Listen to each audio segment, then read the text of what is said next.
ngasi August ki tarik 13 leibku numit asigi Rashi Fal mayam da khudon tamjari ahanba sidi Mesh Rashi asawa fathabiyu kuina unarudraba mar mapang unagani na ki any problem khudimak mayam da share tobigano maduna akaiba tungda lakani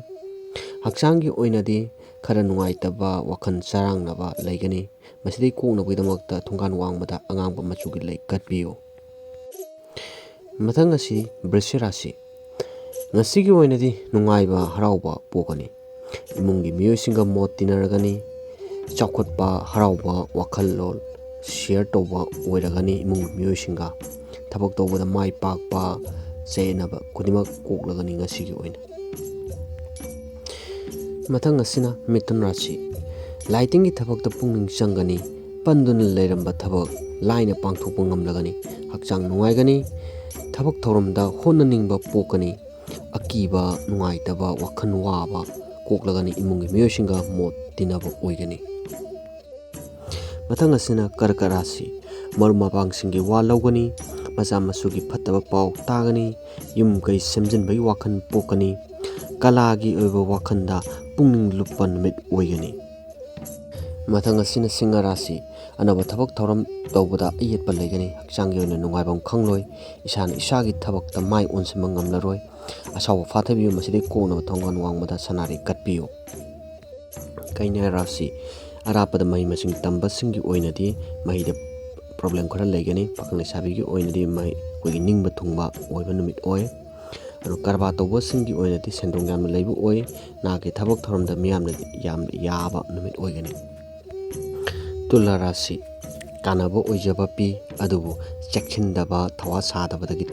mangjaba laigani makok thongba miyosingdagi kanaba fangi chininaugi marida nungaitaba khara lei ngasigi oina numitche hokhiba khangoroi mathangtana Wrishik Rashi ngasigi oina yamna nungaiba numit oi kuina thengnarudraba marup mapang unagani thabak thauramda mai fakani imungi miyosinga mot tinaragani honajabada mai pakpa numit oi karba tawba singi oina su sendong yamna leiba oigani Dhanu Rashi lam koiba lam lapna chatpa pangde ngasigi numitche marup mapang singna yengsinba pi koigi nisha pasa sijaningba pokani pakhang leisabisingi oinadi mot tinaragani maroiba wafam khanthadabida warep heta lawba oye madu chekchinbiyu aduna masi koknabgidamakta sanare sanare hetare ko thongan wangmada ngkpiyu Makar Rashi senthum chatkani nungsinungonda thawai lupkani anuba paw tagani kuina narakpa laiman haitare madu phagani thabak tawbada mai pakchaba oye mathang asina Kumbha Rashi yumkai lanthumgi maramda senthum thadaningani imungi miyosinga mot tinagani atopa miyosingi haibwa wa haitaraga thajaba thambigano maduna phattaba oirakani matu masagi afaw faw tagani karba tawba singi oinadi koigi sendong yamna leiba numit oi mathang asina Meena Rashi yengnaba yangbani thabak tawbada sarak sahingnaba oigani nahakna khanba wa lanna lawbigani asawa fathabiyu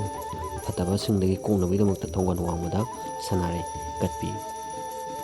video sibu nungai birabadi like subscribe tawbiramo matung tarapadasu nungai ba video ko loinana amuk laksage ngasigidi kainarasi